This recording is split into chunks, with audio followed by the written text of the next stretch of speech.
I have shod horses in Holly's Bend for 31 years, and in that time I have learned one true thing about a town. You can measure its heart not by how it treats the man who arrives rich, but by how it treats the woman it has already decided to throw away. We had thrown Hetty Cole away a long time ago. We did it slow, the way a town does everything cruel, a little each Sunday, a word here, a turned shoulder there, until the cruelty wore a groove so deep that nobody remembered digging it. We just walked the path because the path was already there. So when the stranger came down off the North Road in the worst storm of that year, half dead and saying nothing, and when of all the doors in Holly's Bend, it was her door he fell against, I want to tell you I knew something was about to change. I didn't, none of us did. We thought he was nothing, we thought she was less. We were wrong on both counts, and the Lord has a long memory, and before the spring was out, every soul in that town would have to stand in the street and watch a rich man look us over the way you'd look over stock at auction and choose. Choose her. Choose the one we'd spent years teaching to keep her eyes on the ground. I wrote it all down because I write everything down. Weather, shoeings, the price of nails. And that year I wrote down the thing I am least proud of in my whole life. Let me start where it started, with the rain. The rain came in sideways the night he arrived, the kind of storm that makes the lamps gutter and the dogs go quiet, and I was in my shop late because a wheel for the freight line wouldn't wait. I heard the horse before I heard the man. A bad sound, a long, dragging stumble, hooves not finding rhythm, the animal blown clear through. Then a sound worse than that, a body coming off a saddle into the mud. I went to the door with the lamp. The street was a black river. Down the way, near the end where the decent houses give up and the patched-together ones begin, I saw a shape go down by Hetty Cole's gate, saw it try to rise, saw it fail. Now I'll be honest with you, because there is no use in a man my age telling a story and dressing himself up in it. My first thought was not go help. My first thought was that's down by the Cole woman's place, let her see to it. That is the truth, and it shames me. I stood in my own dry doorway with a lamp in my hand, and I decided it was somebody else's trouble, and I went back to my wheel. That is the kind of town we were. Hetty did not stand in any doorway deciding. I heard later from the boy exactly how it went, and the boy does not lie. She had her lamp out the door before the man had stopped moving. She was in the mud in her nightdress with a shawl thrown over, hauling at a stranger twice her weight, the rain flattening her hair to her skull, and when she could not lift him, she did not run for help. She knew better than anyone in Holly's Bend that help does not come when you call it. She got down beside him in the road and got his arm over her shoulders, and she dragged him, foot by foot, through her gate, up the 2 warped steps, across her own threshold, and she did not stop until he was on her floor in front of her stove with the door shut behind them both. The horse she came back for, got it into her lean-to, rubbed it down with sacking, the rain still coming. A laundress with chapped red hands, doing in the dark what not one of the town's church-going men had stirred himself to do. Let me tell you about Hetty Cole, since the town had a story about her, and the town's story was a lie polished smooth by 10 years of telling. When she was 19, she was the prettiest girl in the county and engaged to a man named Tom Prout. Prout was charming the way a snake-oil bottle is pretty. He had a plan always, and the plan that year was a flour mill that would make Holly's Bend the trading heart of the whole valley. He took subscriptions, money up front from near every family with anything to put in. The Wheelers put in. The Dorseys put in. The church put in. My own fool self put in $11 I have never seen again. And Tom Prout, 3 weeks before the wedding, took every cent and a bay gelding and rode out one night and was never seen in the territory again. Now here is the thing a town does, and you must understand it, because all the rest depends on it. A town cannot get its hands on a man who is gone. The anger has to land somewhere. It needs a face it can see on Sundays. And the face it chose was hers. Tom Prout's girl. Tom Prout's leavings. as though a 19-year-old who had her heart broken and her name ruined in the same week had been in on it, as though she hadn't lost more than any of us, the marriage, the man, and any chance of another, because what decent fellow marries the swindler's woman? She could have left. That is the part I think on most. She could have gone to Kansas City and been a stranger with a clean name. Instead she stayed, and she did the thing that made the town hate her worse than any leaving could have. She began to pay it back. Not because anyone asked. Nobody had a claim on her. She took in washing and mending, and twice a year, quiet, she'd press a few dollars into a hand and say toward what was lost and nothing more. 11 years of red hands and other people's dirty linen, paying off a debt that was never hers, to a town that spat her name. And every dollar she paid only reminded us of what we'd lost, so every dollar made us hate her a little more for the reminding. I told you a town's cruelty wears a groove. That was the groove. Then 4 winters back she made it final. A drifter family had passed through and left behind a boy, left him, plain and simple, the way you'd leave a dog you couldn't feed. 6 years old, all bones, didn't speak for a month. The town's good women clucked and did nothing. Hetty Cole took him in, named him Sam after nobody, raised him as her own on a laundress's wages. And do you know what we called her for that act of pure mercy? We called her foolish. We said she did it for the pity it bought her. We said she did it to look better than her betters. There is no kindness so plain that a town determined to despise a woman cannot find the ugly read of it. So, that was the woman who dragged a stranger out of the storm while I stood in my doorway, and decided it was somebody else's trouble. He had a fever by morning. She did not send for the doctor would not have come to her door anyway, and besides, a doctor costs, and she did not know yet whether this man had a cent. She kept him 3 days through the worst of it, sponged him cool, got broth into him a spoon at a time. Sam sat by the bed and read to him out of the one book in the house, a primer, stumbling on the long words because Sam had decided the way children do that this sleeping stranger was his to mind. On the 4th morning, the fever broke and the man opened his eyes, and the first thing he saw was a half-grown boy asleep with a primer fallen open on his chest, and a woman at the stove with her back to him, and a clean room that smelled of soap and wood smoke. He told me much later that he lay there a long while and did not speak, because he could not remember the last time he had woken somewhere that someone had simply taken care of him, expecting nothing. He said his name was Wade, just Wade. He said his horse had spooked and thrown him on the North Road and he'd lost his bearings in the storm. He said he was a hand looking for work, drifting south for the season. Every word of it was a lie except his first name, and I'll get to why, but understand that she believed him, and believing him, she did the thing that tells you everything about Hetty Cole. She let a penniless drifting stranger stay on, gave him the linta to sleep in once he could stand, fed him from a pot that barely fed two, asked him for nothing. Now I should tell you what I saw because I saw it before any of them, and I have a farrier's eye, which is to say I read animals and the things men ride and wear, because that is my trade. I saw his horse. Hetty had got it into her linta that first night, and it stood there 4 days while its master sweated out a fever, and on the second of those days I went down, partly shamed into it, I'll allow, partly curious, to offer to look at its feet, the horse having come in lame. And I stood in that linta with my hand on that animal's leg, and the back of my neck went cold. That was a $500 horse if it was a nickel. I'd shod range stock and farm stock and the sorry nags of drifters for 31 years, and I knew the difference the way you know your own children. This was blood stock, deep-bred, clean-legged, a head on it like a duchess. And the saddle hung on the rail beside it. I went and put my hands on the saddle too, was hand-tooled, the leather oiled soft as a glove, silver on the conchos that wasn't plate. That was silver. There was a rifle in the scabbard worth more than my whole shop.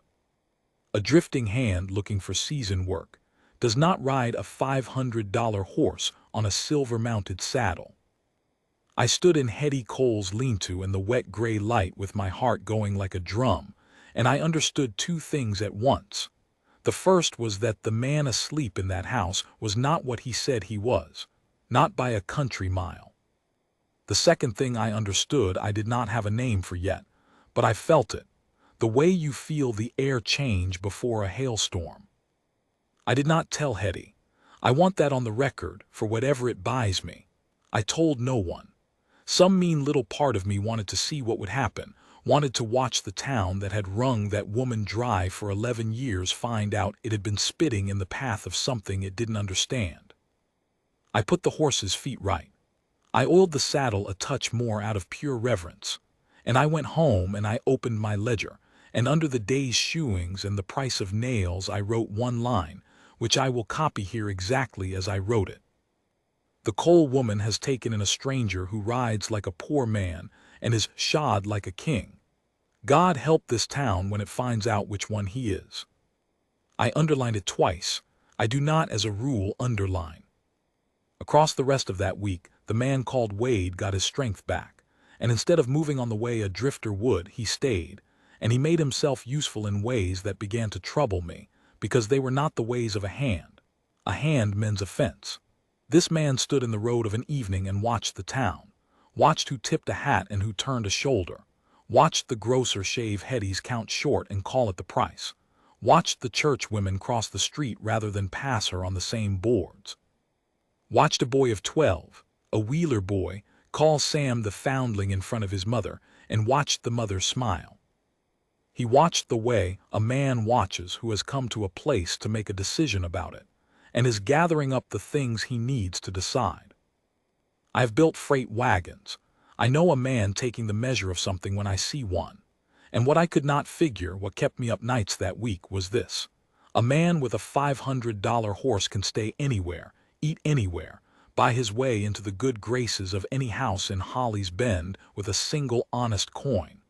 The Dorseys would have killed a calf for him. The banker would have given him the best room over the saloon and a seat at the long table. Instead, he was sleeping in a laundress's lean-to, eating thin soup, and saying nothing, and watching us all with eyes that gave nothing back. Why?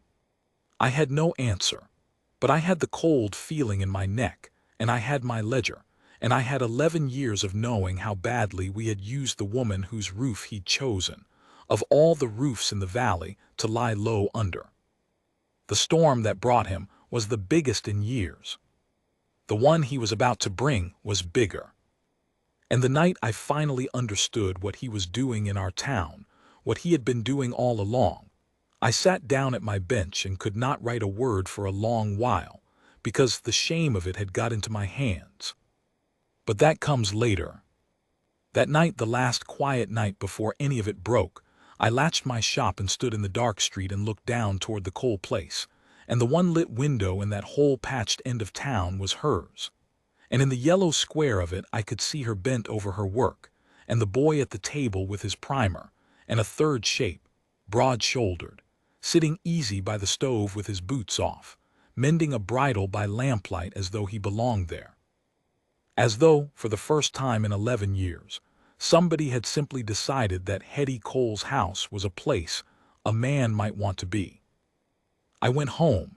I did not write the line that was in my head because I was not ready to. I'll write it now. He'd been at the coal place better than 2 weeks when the town finally took notice of him, and I want to set down exactly how that went, because it tells you what we were. For 2 weeks a broad, strong man had lived among us, and not one soul had wondered after him, because he came in by her door, and anything that came in by her door we'd already filed away as nothing. A drifter, off the swindler's woman's charity, beneath remark. The same blindness that had kept us from seeing her for 11 years now kept us from seeing the man under our noses. There's a justice in that I didn't appreciate till later. What broke the blindness was the bridle. Wade had mended the boy's pony's bridle. Sam had a swayback pony some kindness had given him. And the work was so fine, so far beyond a hand's rough patch, that when Sam rode through the center of town the next morning, old Dorsey, who'd been a saddler before his eyes went, stopped him in the road and took the bridle in his hands and turned it over and over, and his blind-rimmed eyes filled up, because he knew the way I knew the horse, that this was not common work. This was the work of a man who'd been taught, and taught well, by someone who'd spared no cost in the teaching. "Who did this, boy?" says Dorsey. "Mr. Wade," says Sam, proud as a king. "He's staying with us. He can fix anything." And just like that, the town remembered there was a man at the coal place, and remembering, decided it had questions.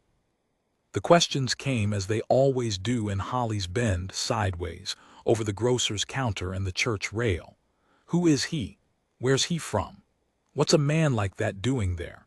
And under all of it, the question the town was too genteel to say plain but meant with its whole rotten heart. What's a man with hands like that doing with a woman like her? Because that was the thing they could not abide, not the mystery of him and her. The town had spent 11 years certain of one fact above all others, that Hetty Cole was not worth choosing. Tom Prout had unchosen her in the most public way a woman can be unchosen. And every year after, the town's not choosing of her had hardened that first wound into law. She is the woman no one wants. It was practically scripture. And now here was a man, a striking man, a capable man, the kind of man the Dorsey girls and the Wheeler girls and every unmarried woman in 3 counties would have set their caps at. And he had walked past all of them without knowing they existed. And he was sitting at her table of an evening mending tack and minding her foundling boy. It did not fit, and the town's whole nature was to make things fit by making them ugly. So the talk turned ugly fast. I heard it in my own shop, men laughing low. "She's caught herself a fool. Drifter doesn't know her history yet. Wait till somebody tells him." And this is the one that stayed in me, the banker's wife saying to the grocer's wife, both of them fingering calico they had no intention of buying, well, birds of a feather, a swindler's leavings and a man too shiftless to give his last name. They'll do for each other. I should have spoken. I had a thing to say that would have stopped every wagging tongue in that town cold. That shiftless man rides a $500 horse on a silver saddle. You damned fools, mind how you talk. And I held it. God help me, I held it because some low part of me was still waiting to watch the reckoning. I tell you this so you'll know I'm no better than the rest. I was worse. I knew, and I let them dig. Here is what I think Wade was doing, and I've had years to think on it. I think he had come to Holly's Bend to buy it. I learned later, everyone learned later, that the railroad was running a survey for a spur line and a freight depot somewhere in the valley, and that the depot would make whatever town it landed in and break the ones it didn't. And the man who controlled it, who held the cattle contracts and the freight line and the say-so over where the steel and the money went, traveled the valley towns himself, plain, on purpose, under no name anyone would know, because he had learned in a hard life that the only true way to know what a town is to come to it with nothing and see how it treats a man who has nothing. He'd come to Holly's Bend a stranger with no name. And the very first thing Holly's Bend had done before it knew to flatter him, before it had any reason not to be exactly itself, was show him precisely who it was. It had let him fall in the mud while a single soul, the one we'd cast lowest, took him in. And then it had spent 2 weeks proving the case over and over, in the grocer's shaved count, and the cross street, and the smiling mother and the word foundling, proving to a man taking the town's measure that Holly's Bend's measure was cruel. We were being weighed every day, and we did not know it, and we kept putting our worst foot forward because our worst foot was the only one we had. The setback came in the 3rd week, and it came in the shape of a ghost. Tom Prout rode back into Holly's Bend. 11 years gone, and he rode in on a Tuesday in a good coat, fatter, grayer, with a gold chain across his belly and a story already polished. He'd had hard luck, he said, and then good luck, he said, and he'd come back to make things right. He stood the men around at the saloon and talked of repaying his old subscriptions with interest, and you would not believe, or maybe, knowing a town, you would, how fast Holly's Bend forgave the man who had actually robbed it. An evening. It took an evening. He bought a round and told a good story, and the town that had punished a blameless woman for 11 years took the guilty man back to its bosom in the space of one night, because he was charming, and he had money now, and the town has only ever cared about those two things. Prude had not come back only to be forgiven. He'd heard a town talks that his old leavings had taken in a boy. And Tom Prout, who could smell an angle the way I can smell a hot shoe, had got it into his head that there might be something in the boy for him. A claim, a lever, a bit of theater. The prodigal returned, the foundling, the woman he might generously take off the town's hands now that he was respectable. I don't fully know what was in his mind. A man like that, the schemes run together. But he went to the coal place, and he stood in her yard, and he made her an offer. I had it from Sam, who heard it through the wall, every word. Prout offered to marry her.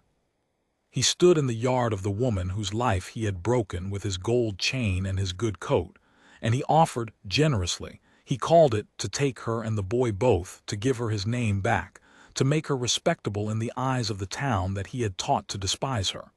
He said it like a gift. He said, "I owe you that much, Hetty. Let me set it right. And here is the morally heavy thing, the thing I want you to sit with," because Hetty Cole had to sit with it that whole long night. She could have said yes. You must understand what was on the table. 11 years of standing alone. 11 years of chapped hands and shaved counts and cross streets. 11 years of the boy hearing himself called foundling in the road. And here was the one thing that would end it all in a single afternoon. A name, a husband, respectability, the town's good opinion handed back to her wholesale. Say one word and she stops being the woman no one wanted. Say one word and Sam stops being the foundling and becomes a respectable man's son. Every practical reason in the world said take it. It was, on paper, salvation. And the man called Wade was a drifter who had given her no name and no promise and might ride south with the season, exactly as he'd said. So that was her choice, laid bare. The sure thing that would buy back her whole standing in the world, offered by the man who'd ruined her. Against nothing but the way a stranger had looked at her across a lamplit table, and a feeling she had no right to trust, because trusting feelings was what had ruined her at 19. She turned Tom Prout down. She did it quietly, Sam said. No shouting. She just said no, and when Prout got loud, and he got loud, a charming man always turns when charm fails. She said the thing I've carried with me ever since the boy repeated it to me. She said, "You don't get to give me back what you took, Tom. That's not how taking works. I built what I have out of nothing while you were gone, and it's mine, and it's small, and I won't trade it for your name. I had your name once. It cost me everything." She chose her small, hard-built life over an easy lie. She chose to keep being the woman no one wanted, rather than be wanted by a man she could not respect. And she did it not knowing, this is the part that breaks me, she did it not knowing what Wade was. She did it believing he was a drifter who'd be gone by autumn. She turned down certain salvation for the sake of nothing but her own self-respect and a stranger's kind eyes. There was no reward in view. She couldn't see what was coming. None of us could. She just refused to sell the one thing 11 years of cruelty had never managed to take from her, which was the right to choose her own life, however poor. That is the human heart at its strongest, and I had spent 11 years calling it foolishness. Prout rode off ugly, and he did the thing a small, ugly man does. He went to the saloon and he salted the town, told them she'd insulted him, told them she was carrying on with the nameless drifter and had thrown a good Christian offer back in his face out of pride. By morning the town's talk had teeth. By Sunday they meant to do something about it. Holly's Bend had decided, the way it decided everything, that Hetty Cole had got above herself, and a town that has thrown a woman away cannot abide the sight of her standing up straight. There was to be a social on the Saturday. A dance in the New Grange Hall, the whole valley invited, and word had got round that the railroad man, whoever he was, the one deciding the depot, might at last reveal himself there, since the survey was near done. The town meant to put on its finest face for the railroad man. The town also meant, in the same breath, to put Hetty Cole in her place in front of the whole valley, to make sure that when the railroad man looked over Holly's Bend, he saw her standing where she belonged at the bottom alone, the woman no one would dance with. They had it all arranged in their heads, the fine face for the stranger, the cruel face for her. They did not know, they could not have dreamed, that those were the same face, and that the man they were dressing up to impress had already been watching them wear the cruel one for 3 weeks straight.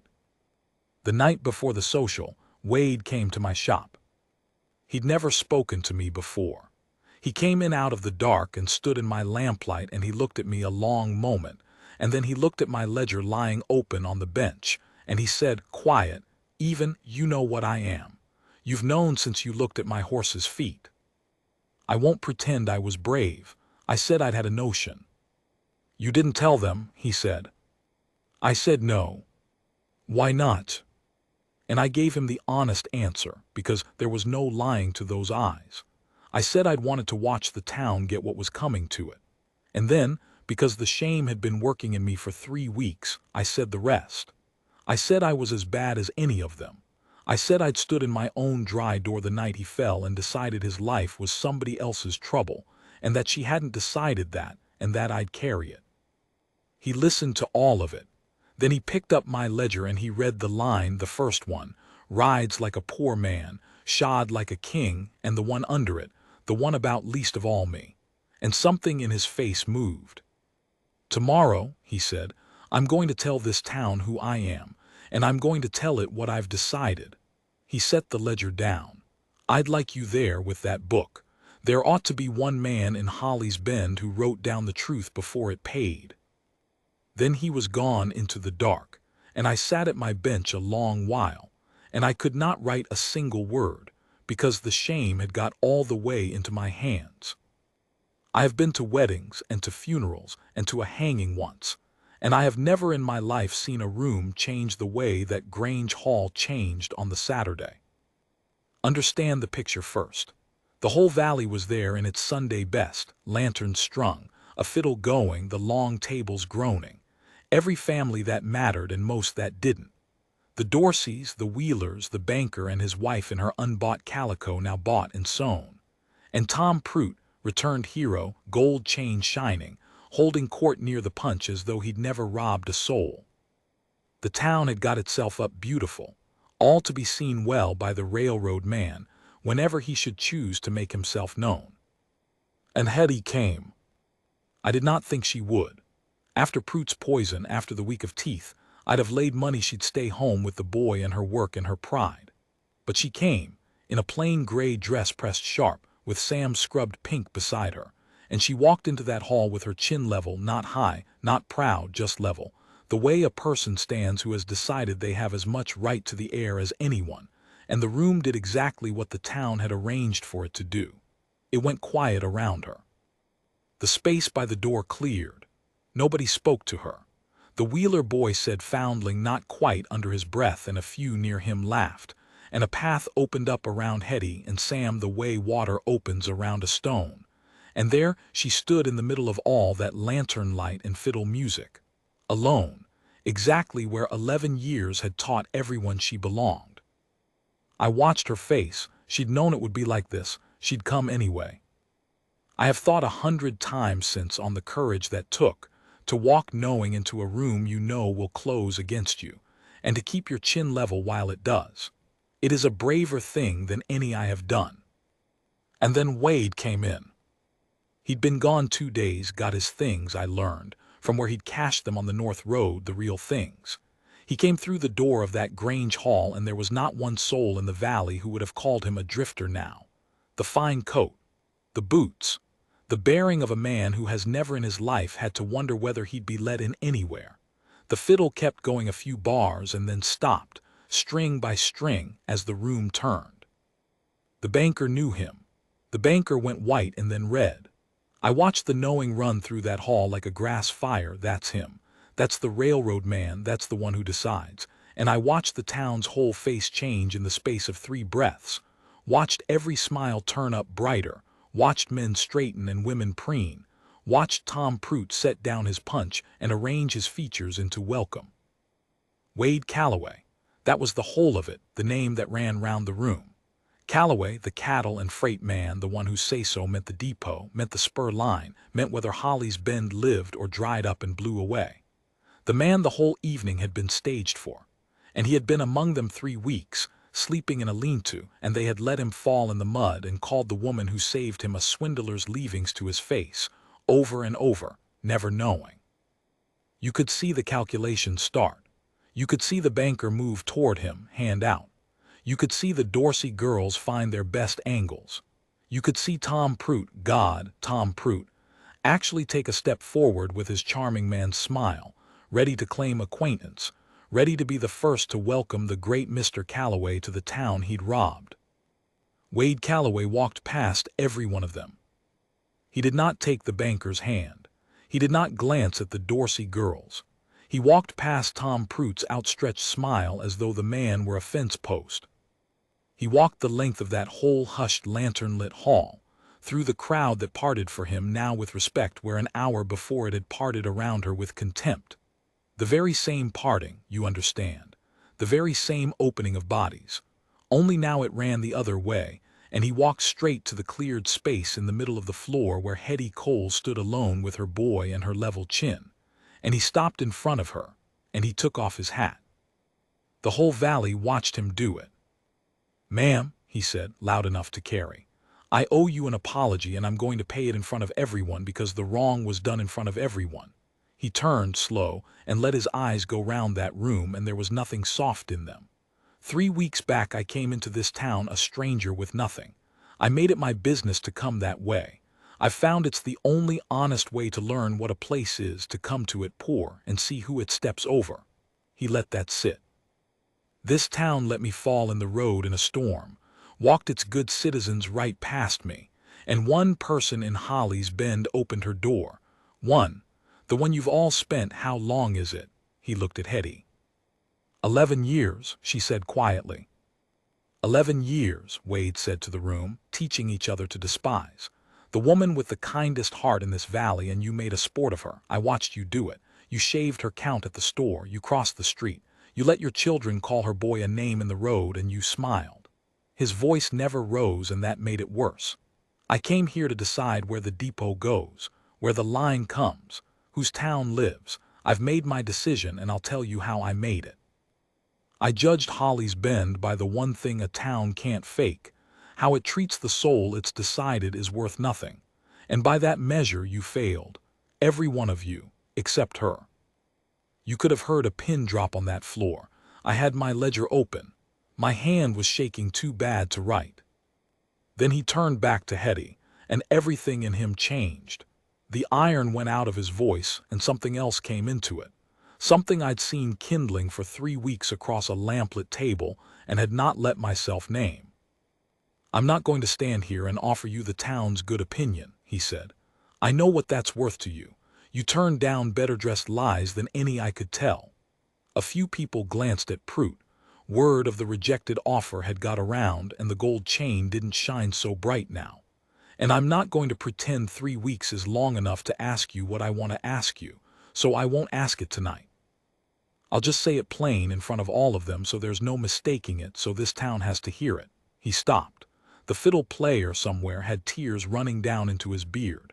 "Out of everyone in this whole valley, Hetty, every fine family, every name, every front pew Christian who walked past me in the mud, there's exactly one person here I'd be proud to stand beside. And it's the one they told me wasn't worth anything. I'd like the chance to court you. Properly. Slow. In the open, where they can all watch, if you'll have a stranger who came in by your door." And the whole town stood there in its Sunday best and watched a rich man choose, out loud, on purpose, in front of God and the fiddle, the woman it had spent 11 years throwing away. I have wondered since what they felt in that moment. The Dorsey girls in their best frocks, the banker's wife in her calico, Tom Prout with his cold punch and his dead smile. I think they felt the floor tilt. I think they understood all at once and far too late that the standard they'd been judged by was the one they'd flunked without ever knowing the test had started, that the depot and the line and the town's whole future had ridden, this entire time, on the kindness they'd refused to show, that she'd had it. She'd had the only thing that turned out to matter, and they'd called it foolishness. Hetty did not answer right away. I want to set that down carefully, because the town expected her to fall into his arms, and she did not. And the not doing was the finest thing I ever saw a person do. She stood there in her plain gray dress in the middle of the floor with the whole valley waiting, and I watched her think it through, watched her weigh, even now, even with everything she'd ever wanted standing hat in hand before her. Because she'd been chosen once before in public, and unchosen worse. She knew what a public choosing was worth. She'd built 11 years of self out of not needing one. She looked at him a long moment. Then she looked down at Sam, who was staring up at her with his whole heart in his face. Then she looked slow around the room at all of them, the crossed streets and the shaved counts and the smiling mothers, and she did not gloat. There was no triumph in her face. There was something harder and quieter than triumph. There was a person seeing clearly. "You came in by my door," she said to Wade finally, "when you were nothing, and I didn't know you were anything." Her voice was steady. "That's the only reason this means a thing to me. If you'd come in rich, I'd never have believed it." A breath. "You can court me, Wade Calloway, slow, in the open." And then the smallest thing, the thing I've kept, the corner of her mouth went up just barely for the first time in that whole hall. "But you'll do it under your own roof and mine, not this town's. I'm done dancing for Holly's Bend." She took Sam's hand, and she walked out of that Grange hall with her chin still level and a rich man falling into step beside her carrying his hat, and the whole valley parted to let them go. And this time the parting meant something altogether different, and every soul in that room knew it. The depot went in over at Cedar Vale, 2 valleys west. Holly's Bend dried up inside of 5 years, the way he'd as good as told it would. The bank closed. The Dorseys moved on. Tom Prout left again one night, owing the saloon, and nobody chased him this time either. A town that won't choose kindness when it's poor doesn't get to keep its luck when it's tested. That's not bitterness. That's just the ledger, and I keep the ledger. Hetty married him the next spring, out at the place he built in the green country near Cedar Vale, and Sam grew up tall on good land with a father who'd been left in the mud once himself and never forgot what it taught him. I shod their horses for years after. Good stock. The best in the valley. I'm an old man now, and I've written down most everything that ever happened to me. And the line I underlined twice, "God help this town when it finds out which one he is," I've read it 1,000 times. I had it backward. God didn't need to help the town find out who he was. The town found out who it was. He just held up the lamp. I never did write down what I felt, standing in that hall with my shaking hand, watching her walk out level-chinned into the life she'd refused to stop deserving. There aren't the words for it in any ledger, and maybe there shouldn't be.